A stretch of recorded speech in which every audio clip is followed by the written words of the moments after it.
Whatever will I do? Whatever will I do? It's the 2-year anniversary of me having post-April 6th YouTube channel, and I can't make up my mind what to do. Whatever will I do? Whatever will I do?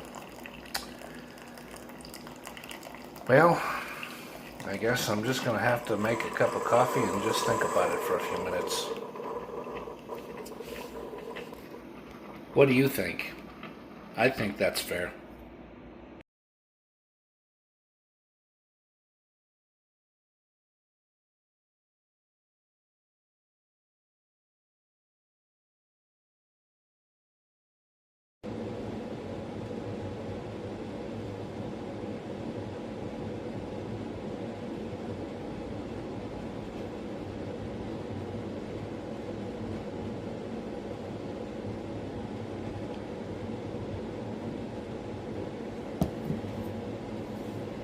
Hi, YouTube fans. This is Matt of Post-April 6th YouTube channel.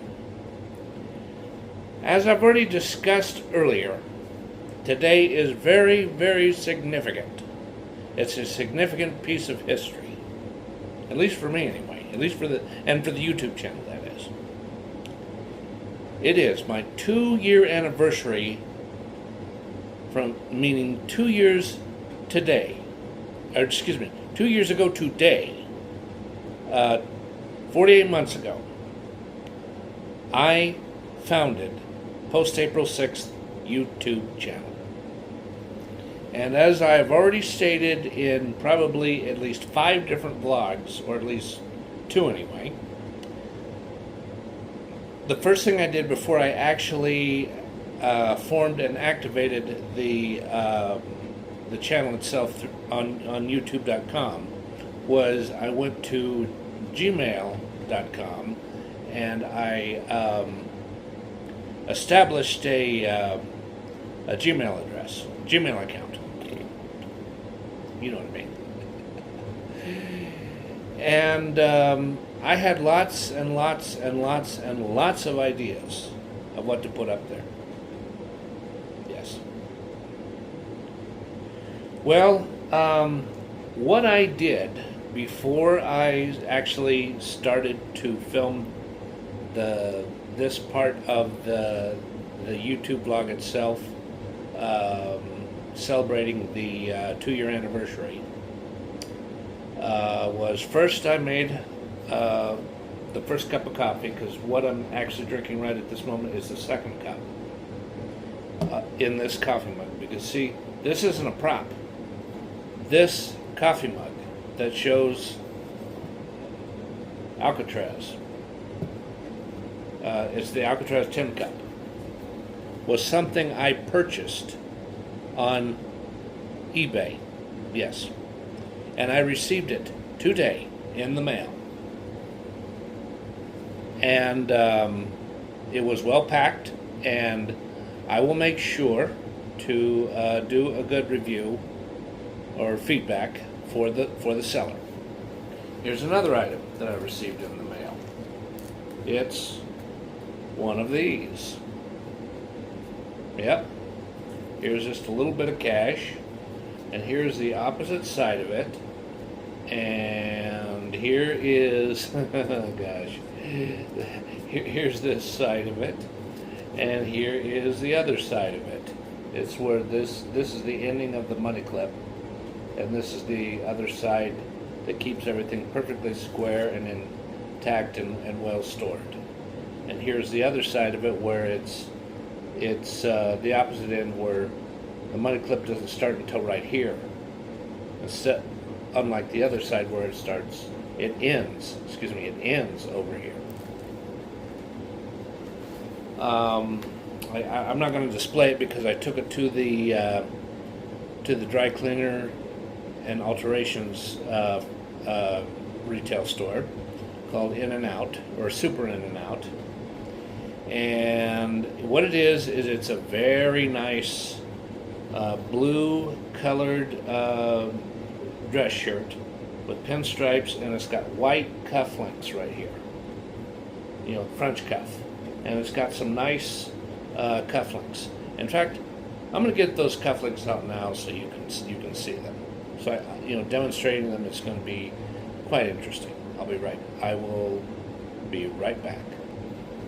And here they are. Look at that. And here's what the opposite side looks like. And once you extend that out, that fastens the cufflink so that the cuff isn't ragged and making the man who's wearing it looking rather disheveled, or unsightly.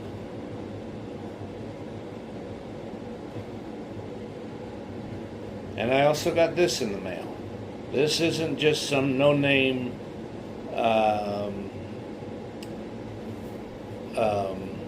briar pipe, or what is commonly called by the tobacconists and the men who own tobacco shops a board pipe.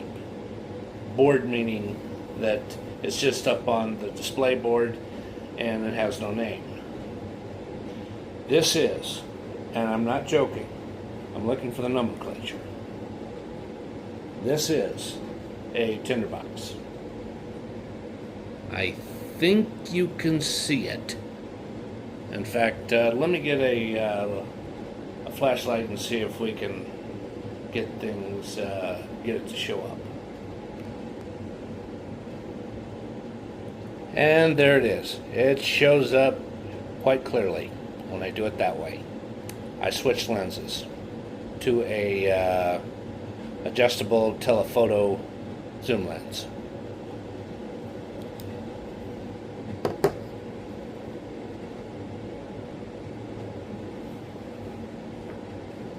And as you can see by the condition of this pipe, this stem has been soaked in bleach, and it is not smokable at this point. But what I intend to do is clean this out a little better. You might be able to see in there, and it's still got a little bit of tar and carbon buildup, but most of it's gone, but a lot of it's out. It's a lot better than it was. And this one, yeah, you can tell it's still got some oxidization on it. And what I'm going to do is I'm going to get some 600 grit fine grit automotive sandpaper and go and get this nice and smooth. And then I'm going to get out the Dremel tool with the little itty bitty muslin wheel on it and go and buff it after I've applied some Tripoli wax and then after that some Carnauba. And it's going to look really pretty when I'm done with it. I can be able to smoke the pipe, and I think it's going to smoke good because it's got a pretty good grain on it. This is a Milano tinderbox pipe, or tinderbox pipe made by Milano, a company in Italy. This is Old Georgetown Blend. If you really look at it close, you can tell. It is a English blend, and I've smoked it before. It's authentic English. In fact, there's a good possibility it would be the blend might be manufactured by Peter Stokeby or possibly Cornell and Deal. Yeah. Now, who actually provides that for me? They're not going to tell me because The owner, David, who owns Georgetown Tobacco in Washington, D.C., which is where this blend is from and who it was created by, he's not going to tell me. That's just the way he is, you know. A lot of those tobacconists, if you tell them who they're not going to tell you. They're just made for me. Well, in a way, yes, but in a way, no. What I mean by that is there is some changes to a big bulk rate 5-pound bag, so that it comes out the way you want to, but you don't. The company, the tobacco shop doesn't grow it, chop it, process it, and then go through the final phase, the different phases of it, and then put it in a bag and come out and then put it out into the display either in the humidor or inside the tobacco shop itself and sell it. No, it don't work that way. Hold on. Okay, I did some checking to make sure I'm pronouncing something properly. After I went to the Super In-N-Out dry cleaners and tailoring and alterations store, retail store, and turned everything in and prepaid for things as they strictly require, I went just a few steps down that way over to Gaia Masala. They have some Asian and Indian food where it's really good stuff. And they also have some really good American burgers. They're pretty good for the money. And I got an all-American burger, which consisted of, it's a cheeseburger with lettuce, red onion, pickle, and I applied a little bit of ketchup and mustard. And I ate that thing, and I tell you, I had a good time. And they have two little things about this, about that big around. One was a secret sauce dip, and the other one was like a cheese sauce. And the cheese sauce, I dipped my French fries in there only, nothing else. I had a good time, and while I was waiting for the food to be served, oh, I really was giggling my head off because I watched the Mr. Bean movie, and oh my God, that movie really made me laugh so hard. It really made me laugh over and over and over again. I felt like a little twerpy little kid, even though I was trying to, have good composure, not laugh in a way where I was laughing too loud and being offensive to the other to the other guests at the restaurant. But I just kept giggling and giggling and giggling and giggling and giggling. At one point I tried to look directly down at the food, and I tried really hard not to laugh. It really made me laugh so hard. I tell you, because see, when I saw the movie, even though I could see the acting, the sound wasn't on. It was on mute. But I really laughed my head off. I really did. And so what I intend to do is either first look on eBay or try to see if I can check it out from my local public library, a DVD of Mr. Bean, because as soon as I get home, boy, I'm going to be laughing, and Isabella the cat's going to be coming looking at me like, "What's going on with you, Daddy? Huh? You know, cats will be like that.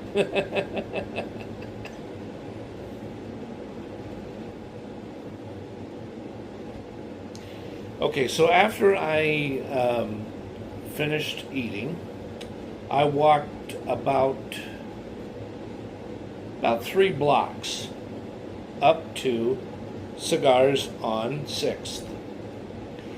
And it was a cigar that had something 1889 or 1886 on it, and it was on clearance. It was like $9.75, and what I did is I paid for it, and I paid for some extra pipe cleaners because I went through so much. I went through one whole roll, and this is all I got left from a batch that I bought at Cigars on 6th about a week ago. So I bought some more of that, as a backup. It was necessary. And I just sat in there and I just messed around with my smartphone, and I got some apps reactivated, and I also did some updates on some apps where the app needed to be updated as well. And when I got out what's called Monopoly Go app, and I was playing, and man, I really had a ball. I really had a bunch of fun. And when I was about a little more than 3/4 away, finished with the cigar, and I only had about that much left, I was just like, I've had enough. Because the other thing that was going on was they were playing the Avalanche hockey game, and man, that game was loud. And some of the other customers, because there was like at least 8 people in there. Whew, I tell you, it started to really wear me out. I was just like, okay, enough. And then what I did was I walked over to the Route 6 bus stop that was nearby, and I stood there and waited for about 10 minutes.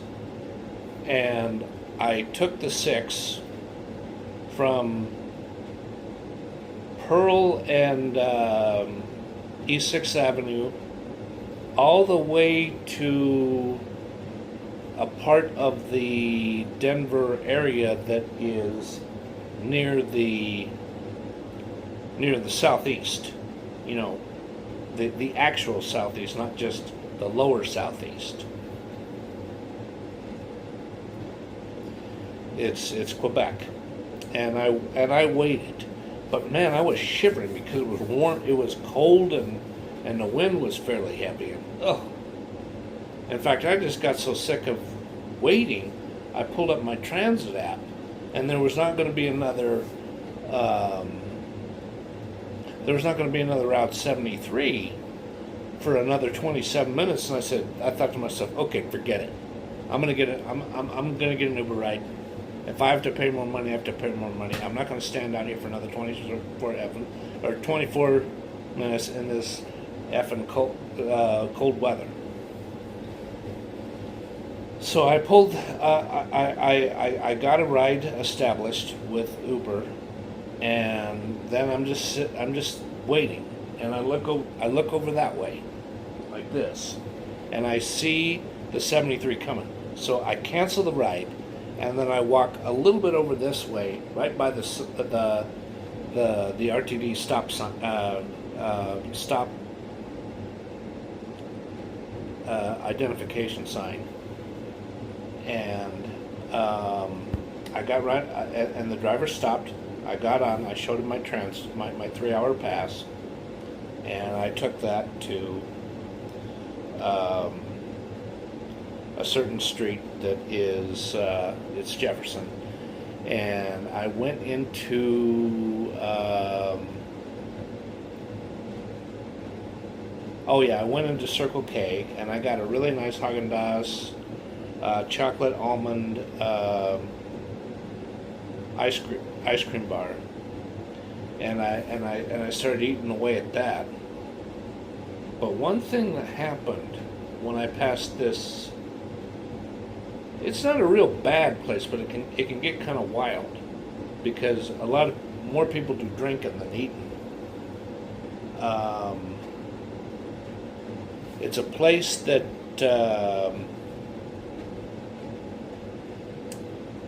oh, I should know the name of it because I walked past it so many times. But it's a bar and grill place, and there was this guy. I couldn't see who he was because he was in a car, but he started screaming like he was really violently angry, and I just started walking past. I'm like, okay, I'm getting away from here in case he wants to come over and attack me because he's drunk and he wants a reason to go psycho on somebody. And that didn't happen. I just kept walking fast to make sure to protect myself, and nothing happened. He just screamed about three different times, and then whatever he was saying, I don't know what it was, and it's not my business to know. And then I came back here, and I started contemplating how to do the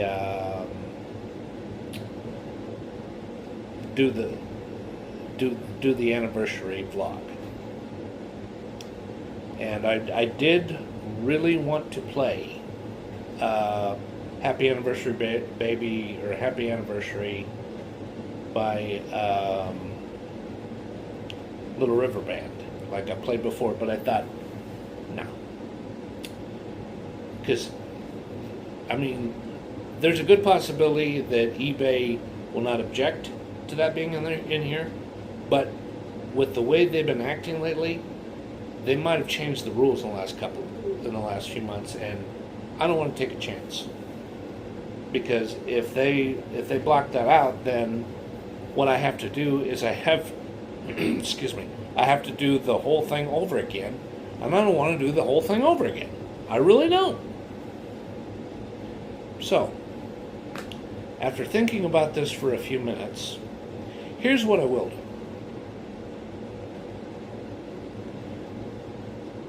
On January 2008 and March 2011, I took 2 separate trips to San Francisco.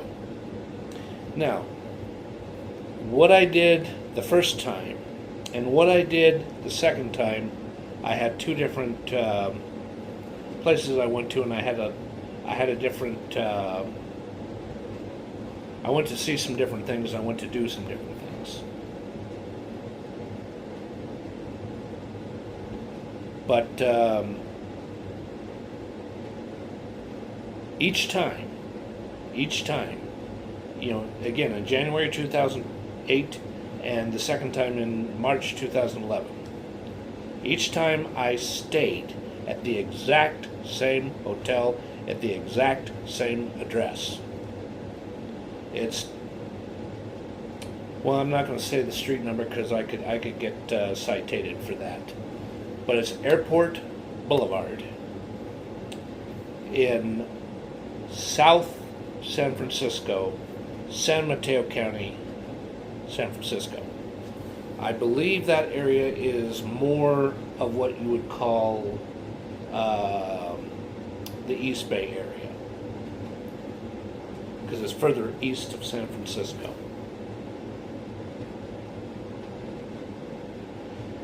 And it is also closer to San Francisco International Airport. Now, San Francisco International Airport,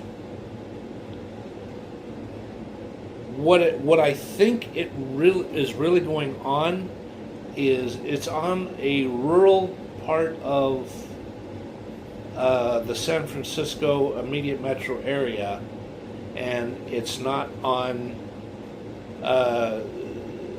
San Francisco city and county area. It's actually in San Mateo County, and it's in that little pocket that's just a little bit over here instead of centralized in the middle of uh, city and county of San Francisco itself. It's on the outer edge. It's either that direction or that direction of the borders of the city and county of San Francisco itself. So what I'm going to do is I'm going to get out some photographs and I'm going to display them in this vlog. I think it's going to be fun. I'll be right back. Okay, I am back on Airport Boulevard. I stayed at this place. It's got two separate buildings, but it's a good hotel. Now the next one is going to be quite a few images of a Pez dispenser museum that was not in San Francisco or South San Francisco. It was in Burlingame. Burlingame is closer to South San Francisco, because San Francisco and South San Francisco.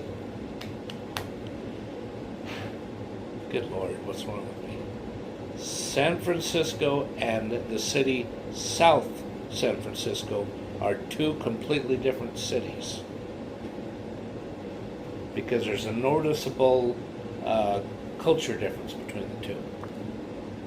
Yeah, there's some similarities, but the geography and the way the houses look, it's a whole different ballgame in South San Francisco versus San Francisco. And it's a little more laid back, I think, in South San Francisco. Okay, here's the first Pez dispenser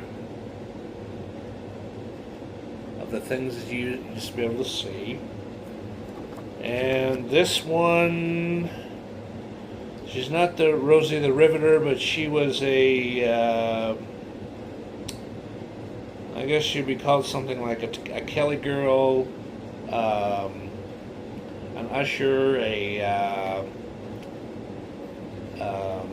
entertainer.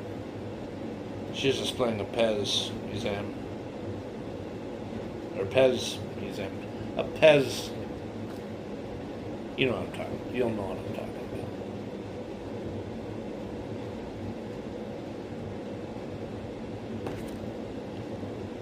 about. Okay, and this one is a Pez machine. You used to be able to buy stuff for probably less than 50 cents back then, I would think, or no more than $1. Yep, that's in a glass display case. There's quite a bit in here. In fact, let me show that again. If you look right here, Bart Simpson from the Simpsons cartoon series. And there's quite a few in here. In fact, there's some things that are not Pez related, and it's a thing for Mickey Mouse. Here, let me do it like this. There's the Mickey Mouse thing. That's a, I want to say Instagram, but it's one of those things where you go, you know, to put your own little thing on the screen.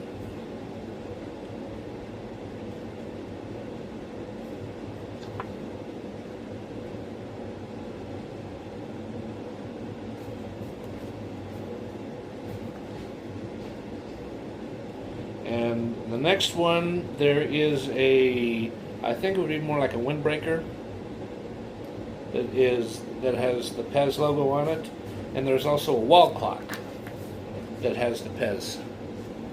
See, there's the wall clock right there, and there's the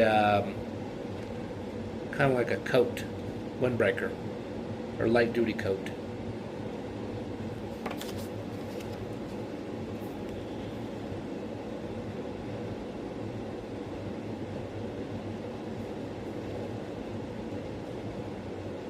Yeah, here is some things that are framed that are images of Pez. Old Barney Rubble, or not Barney Rubble. Fred Flintstone's up there, right there. Yep. Okay. And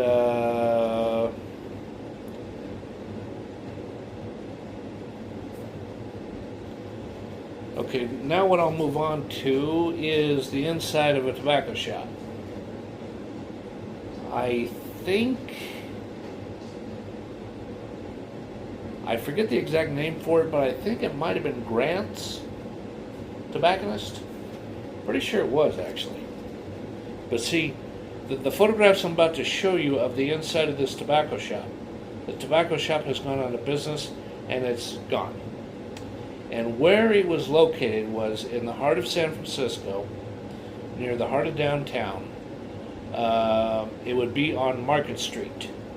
It would be further up this way, away from the financial district, because the financial district would be down that way. It would be near Union Square. So I'll show the first image here. See? There's some humidors and one of those, the soap and brush where you go do your own old school shaving.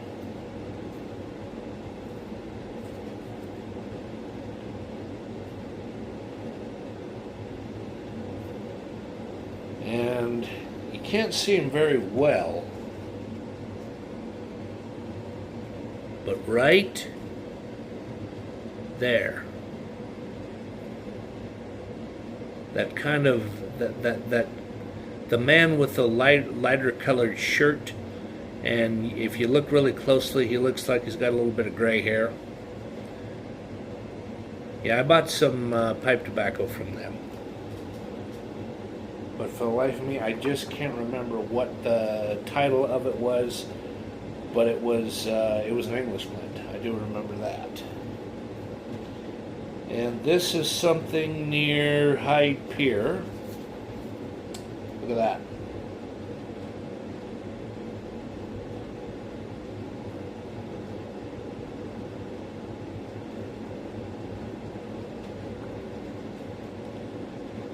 And this is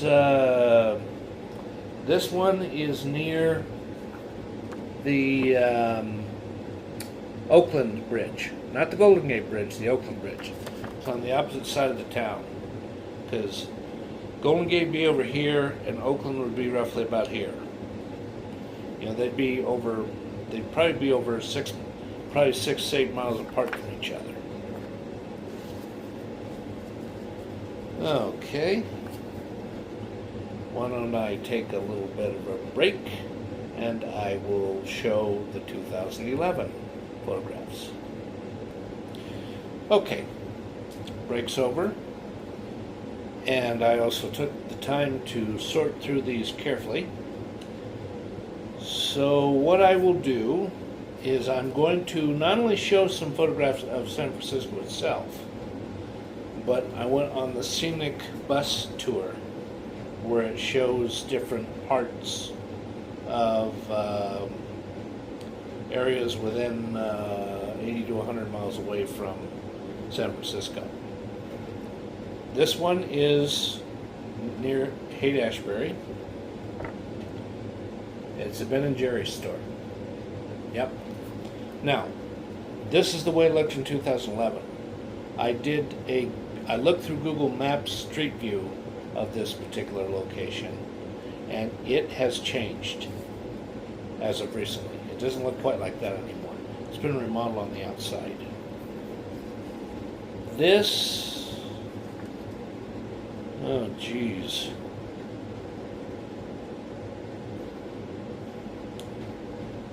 I think this is right side up.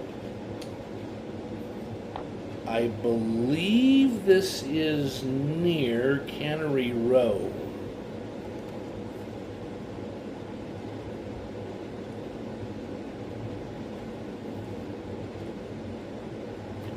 This one is hard to figure out. I think it's Monterey. And if it's not Monterey, it's near Monterey. It might be Pacific Grove or Pacific something. I don't think it's Pebble Beach. This is the, I think what they call the 17-mile scenic route area. Really nice.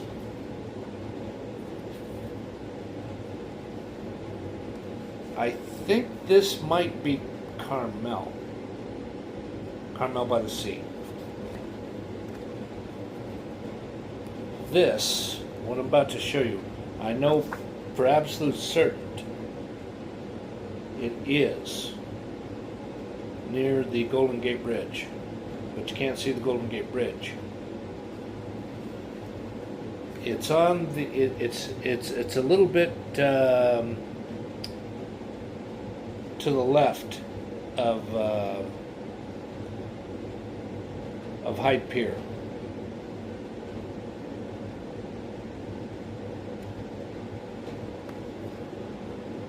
And this one, even though it looks kind of industrial and a little rough, I still like it anyway. This is the industrial train track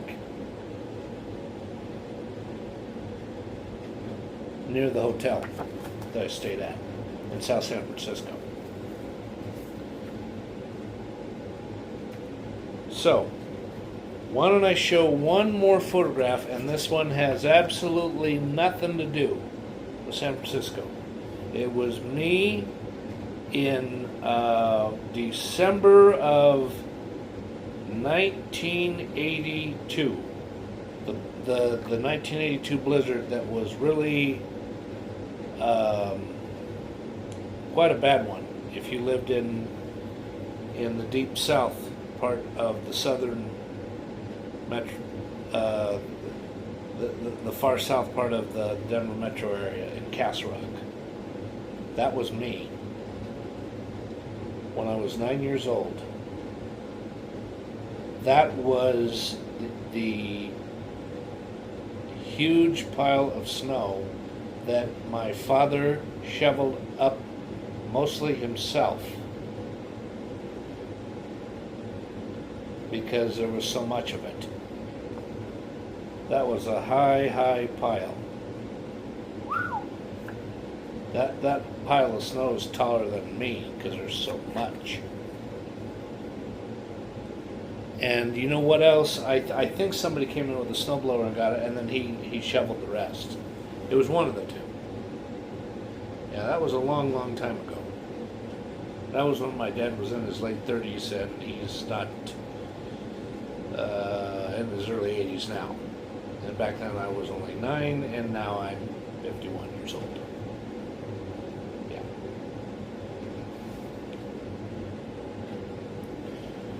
Well, I really can't think of anything else to talk about, but I'll mention two other things that don't have to do with me.